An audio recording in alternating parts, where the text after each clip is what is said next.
Titanic कैसे डूबा था ये तो सबको पता है, लेकिन दुनिया के सबसे आलीशान जहाज को समंदर की गहराई से आज तक क्यों नहीं निकाला गया? जबकि हमारी साइंस और टेक्नोलॉजी आज इतनी एडवांस है तो कारण जानकर आप हैरान हो जाएंगे। टाइटैनिक 15 अप्रैल 1912 को एक विशालकार आइसबर्ग से टकराकर डूबा, लेकिन इसके डूबने के 73 सालों तक वैज्ञानिकों ने इसे ढूंढने की जी तोड़ कोशिशें की और कई सारे मिशन भी किए, पर वो असफल रहे। आखिरकार 1985 में एक आर्कियोलॉजिस्ट और अमेरिकन नेवी ऑफिसर रॉबर्ट और बेल ने समुद्र की गहराई में टाइटैनिक के मलबे को ढूंढ निकाला, जिसके बाद टाइटैनिक के कई राजों से पर्दा उठा, जिसने सबको हैरान कर दिया। टाइटैनिक समंदर के 12,000 फीट की गहराई में डूबा। रिपोर्ट्स के मुताबिक ये जहाज डूबने से पहले सही सलामत था, लेकिन जैसे जैसे ये जहाज समंदर की गहराई में डूबा, ये 2 टुकड़ों में टूट गया। परंतु ऐसा क्यों हुआ? टाइटैनिक द न्यू एविडेंस के मुताबिक टाइटैनिक आइसबर्ग से टकराने के बाद नहीं डूबा, बल्कि इसमें आग लगने के कारण ये डूबा। खोजियों को जब इस जहाज का मलबा मिला, तब उन्होंने पाया कि इस जहाज में मौजूद बहुत सी चीजें वैसी हैं। इसे बाहर निकालने की काफी कोशिशें की गई, मगर आज की मॉडर्न टेक्नोलॉजी की मदद से किसी जहाज को जिस तरह पानी के बाहर निकाला जाता है, टाइटैनिक को उस तरीके से बाहर नहीं निकाला जा सकता, क्योंकि ये 2 हिस्सों में टूटकर डूबा था। पर हाईटेक सबमरीन और पावरफुल मैग्नेटिक सिस्टम की मदद से शायद उसे निकाला जा सके, लेकिन इस काम में बहुत सी मुश्किलों का सामना करना पड़ेगा, जिसमें सबसे पहला है टाइटैनिक का वजन, जो है 1,43,000 टन। अगला है पानी का दबाव, जो जहाज के वजन को कई गुना अधिक बढ़ा देगा। टाइटैनिक जिस जगह डूबा था, वहाँ का दबाव इतना ज्यादा है कि उस जगह से 1 स्क्वायर फीट की किसी चीज को सतह तक लाने के लिए 392 किलो न्यूटन फोर्स की जरूरत पड़ेगी। लेकिन वैज्ञानिक आज तक इतनी पावरफुल सबमरीन या मैग्नेट बना नहीं पाए जो इतनी आसानी से इसे बाहर निकाल सके। शुरुआत में वैज्ञानिकों के पास टाइटैनिक को बाहर निकालने का कोई प्लान नहीं था, इसीलिए उन्होंने कई मजेदार तरीके ट्राई किए, जिसमें पिंग पोंग बॉल की मदद से टाइटैनिक को बाहर लाने का प्लान सोचा। जी हाँ, पिंग पोंग बॉल। वैज्ञानिकों ने यह तरकीब लगाई कि वो टाइटैनिक के मलबे में पिंग पोंग बॉल भर देंगे, जिससे ये बॉल ऊपर की ओर दबाव डाले और फिर किसी सबमरीन या पावरफुल मैग्नेट की मदद से इसे बाहर निकालना मुमकिन हो। लेकिन उस वक्त वैज्ञानिकों ने ये नहीं सोचा कि ये बॉल समंदर की गहराई में जाते ही पानी के अधिक दबाव से फट जाएंगी। तब साइंटिस्ट्स ने बड़े बलून्स की मदद से इस काम को अंजाम देने का सोचा। उन्होंने प्लान बनाया कि हजारों बलून्स में हीलियम गैस भरकर इन्हें जहाज के साथ बांध दिया जाएगा और ये बलून्स ऊपर की ओर दबाव डालेंगे, जिससे टाइटैनिक को बाहर निकालना पॉसिबल हो। परंतु उन्होंने ये नहीं सोचा कि इतने गहरे पानी में इन बलून्स में गैस कैसे भर जाएगी, और ये आइडिया भी फ्लॉप हो गया। जिसके बाद वैज्ञानिकों ने एक और तरकीब लगाई। बर्फ की डेंसिटी पानी से कम होती है, जिस कारण बर्फ पानी पर तैरता है, इसीलिए टाइटैनिक जहाज दफन है। अगर वहाँ के पानी को बर्फ में तब्दील कर दे तो जहाज तैरती हुई सतह तक आ जाएगी।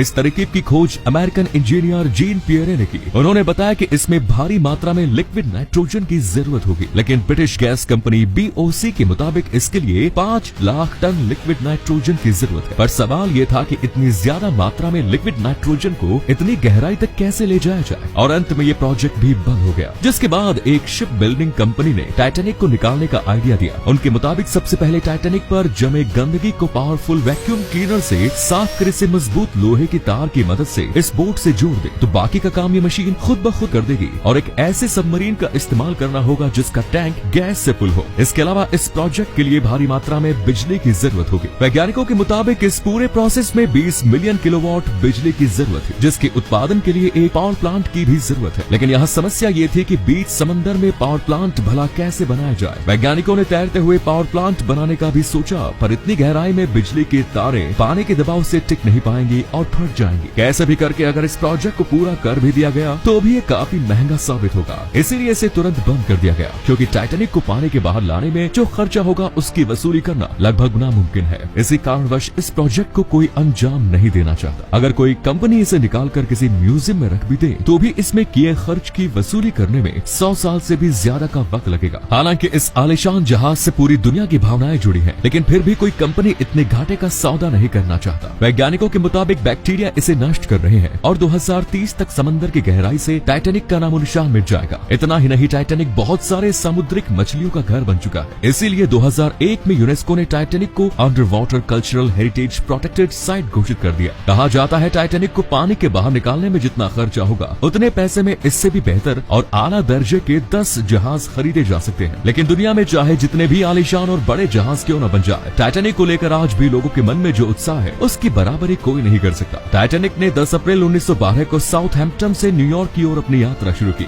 इस आलीशान जहाज में 2200 लोग सवार थे, जिसे व्हाइट स्टार लाइन कंपनी ने बनाया। इसके कैप्टन थे एडवर्ड स्मिथ। लेकिन 14 अप्रैल की रात एक विशाल आइसबर्ग से टकरा आया और 15 अप्रैल 1912 को रात 2:40 पर कभी ना डूबने वाला जहाज टाइटैनिक अपनी यात्रा की पहले ही यात्रा में डूब गया, जिस हादसे में 1500 लोगों ने अपनी जानें गंवाई। शोधकर्ताओं ने बताया कि उस रात टाइटैनिक पर सिर्फ 20 लाइफ बोट ही मौजूद थी। अगर पर्याप्त लाइफ बोट होती तो शायद सभी लोगों की जानें बचाई जा सकती थी। इसके अलावा टाइटैनिक में 16 वाटर टाइट कंपार्टमेंट थे, जिसमें से अगर 4 में भी पानी भरता तो भी ये डूबती नहीं, जिस कारण इसे द अनसिंकेबल का खिताब दिया गया। लेकिन बदकिस्मती से इसके 6 कंपार्टमेंट में पानी भर गया और ये कभी ना डूबने वाला जहाज डूब गया। रिसर्च में ये बात सामने आई कि टाइटैनिक को कई जहाजों ने ये चेतावनी दी थी कि रास्ते में बहुत से आइसबर्ग्स हैं, सावधानी से आगे बढ़े, लेकिन इस पर ध्यान न देते हुए टाइटैनिक की स्पीड को कम नहीं किया गया। टाइटैनिक के मालिक दल ये चाहते थे कि टाइटैनिक वक्त से पहले अपनी मंजिल तक पहुंचकर एक रिकॉर्ड कायम करे, जिसके लिए उन्होंने टाइटैनिक के कप्तान एडवर्ड स्मिथ को इसकी स्पीड मैक्सिमम रखने का आदेश दिया और टाइटैनिक 40 किलोमीटर प्रति घंटे की रफ्तार से आगे बढ़ती गई। अगर टाइटैनिक की गति धीमी होती तो शायद आइसबर्ग के सामने आने पर इसे मोड़ दिया जाता, जिससे ये टकराव न होता और न ही सदी का सबसे बड़ा हादसा होता, जिसने इतने मासूमों की जान ली। वैसे तो टाइटैनिक के डूबने के पीछे हजारों वजह थी, लेकिन आइसबर्ग को ही टाइटैनिक के डूबने की असल वजह माना जाता है, जो कि टाइटैनिक को कभी पानी से निकाला नहीं जाएगा। और अगर ये ऐसे ही साल दर साल समंदर की गहराई में टिका रहा तो हमारी आने वाली नस्लें भी इस अनोखे जहाज की सिर्फ कहानियां ही जान पाएंगी।